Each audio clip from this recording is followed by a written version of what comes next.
ఈ future city మన భవిష్యత్ తరాలకు ఒక అద్భుతమైన నగరంగా రాణించడానికి అవకాశం ఉంటుంది. ఇక్కడ సమస్యలు ముఖ్యమంత్రి స్థాయిలో నేను, ఐటీ అండ్ ఇండస్ట్రీస్ మినిస్టర్గా శ్రీధర్ బాబు గారు, ఇతర మంత్రులు అనుకుంటే పరిష్కారం అయ్యే సమస్యలు కాదు. ఈడ సమస్యలు పరిష్కారం కావాలంటే స్థానిక సంస్థల ఎన్నికైన సర్పంచులు, కౌన్సిలర్లు, కార్పొరేటర్లు ప్రభుత్వానికి సహకరించినప్పుడే ఈ సమస్యలు పరిష్కారం అవుతాయి. కాబట్టి మీరు విధిగా ఫ్యూచర్ సిటీ పరిధిలోకి వచ్చే అన్ని గ్రామాల సర్పంచుల వివరాలు తెప్పించుకొని ప్రభుత్వ అధికారిక కార్యక్రమం ఉన్నప్పుడు వాళ్ళందరికీ ఒక పాస్ పంపించండి. మీ కమిషనరేట్లోనే ఒక విభాగం పెట్టుకోండి.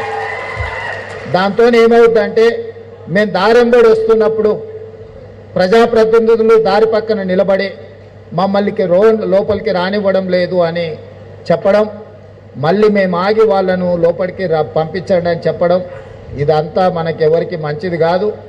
ఇది ప్రజాప్రభుత్వం, ప్రజల కోసం ఏర్పడ్డ ప్రభుత్వం.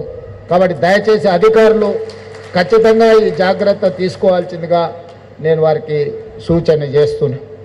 అదేవిధంగా రెండవది, ఇప్పుడు కొంతమంది గ్రామాలకు సంబంధించిన సర్పంచులు, ప్రజాప్రతినిధులు వచ్చి ఒక విజ్ఞప్తి చేసిండ్రు. మా గ్రామాలు కొన్ని ఫ్యూచర్ సిటీలో కలపకుండా పక్కన మిగిలిపోయినాయి, మా గ్రామాలను కూడా ఫ్యూచర్ సిటీలో కలపండి, తద్వారా మా గ్రామాలకు కూడా అభివృద్ధి విస్తరిస్తుంది, మేము కూడా ఫ్యూచర్ సిటీ అభివృద్ధిలో భాగస్వాములం అవుతామని చెప్పి కొంతమంది నా దృష్టికి తీసుకొచ్చిండ్రు.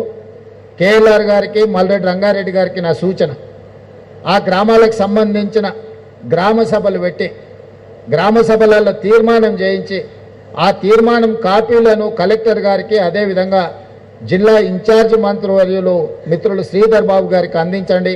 తప్పకుండా గ్రామాలను ఏ రకంగా ఫ్యూచర్ సిటీలో కలుపుకోవాలి, చట్టాన్ని సవరించాలి, వాళ్లకు కూడా ఈ అభివృద్ధి ఫలాలు అందే విధంగా ప్రభుత్వం తీసుకునే నిర్ణయాలను తప్పకుండా ప్రభుత్వం తీసుకుంటుంది. వాళ్ళ ఆకాంక్షలకు అనుగుణంగానే ఈ ప్రభుత్వం పనిచేయాలనుకుంటుంది. అభివృద్ధిలో ప్రజల్ని భాగస్వాములను చేసి ఈ ప్రాంతాన్ని అధునాతమైన అభివృద్ధి చెందిన నగరంగా తీర్చిదిద్దాలనేదే ఈ ప్రభుత్వం యొక్క లక్ష్యం. మీకు చరిత్ర గురించి ఆలోచన చేసినప్పుడు హైదరాబాదు నగరం కులీ కుతుబ్ షాయిలు మొదలుపెట్టి, అదేవిధంగా గోల్కొండ యాదవ రాజుల నుంచి మొదలు పెడితే నిజాం సర్కార్, ఆ తర్వాత బ్రిటిషర్స్తో కలిసి నిజాం నిర్మించిన సికింద్రాబాద్, ఆ తర్వాత చంద్రబాబు నాయుడు గారు, రాజశేఖర రెడ్డి గారు కలిసి నిర్మించిన మన సైబరాబాద్, ఈరోజు 4వ నగరంగా మనం భారత్ ఫ్యూచర్ సిటీని తీర్చిదిద్దాలనుకుంటున్నాము. ప్రపంచంలోనే ఒక అద్భుతమైన నగరాన్ని ఏ దేశాలైతే మనం చూసి వచ్చినామో, ఏ దేశాలనైతే మనం ఆదర్శంగా తీసుకుంటున్నామో, సౌత్ కొరియా, జపాన్, జర్మనీ లాంటి అభివృద్ధి చెందిన దేశాలు, సింగపూర్ లాంటి నగరాలను ఈరోజు మనం చూసి నేర్చుకుంటున్నాం. ఆ నగరాలను మనం ఆదర్శంగా తీసుకుంటున్నాం. న్యూయార్క్ లాంటి నగరాలను ఈరోజు మనం ఆదర్శంగా తీసుకుంటున్నాం.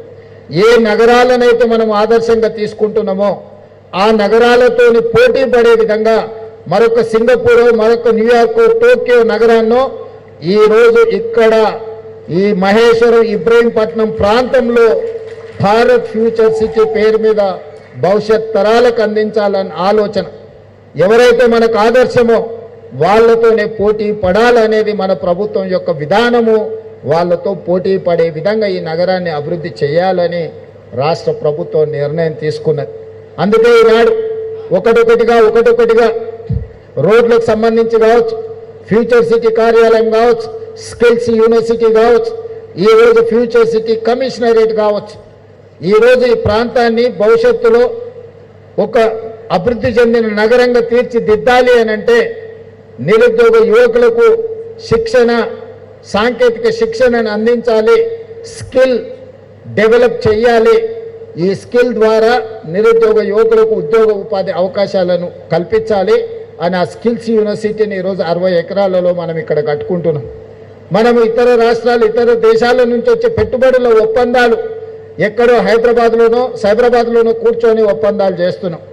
అలా కాకుండా ఆ ఫ్యూచర్ సిటీ ఒప్పందాలు, ఫ్యూచర్ సిటీ కార్యాలయం ఇక్కడనే ఒప్పందాలు చేయాలి, వాళ్ళని ఇక్కడికి రప్పించాలని ఈరోజు ఫ్యూచర్ సిటీ కార్యాలయాన్ని మనం నిర్మించుకున్నాం. తొందరలోనే అధికారులు ఆ ప్రారంభోత్సవ కార్యక్రమాన్ని కూడా మే నెలలో జూన్ 2 లోపలనే అది ప్రారంభించుకునే కార్యక్రమాన్ని మన అధికారులు వేగంగా పూర్తి చేస్తున్నారు.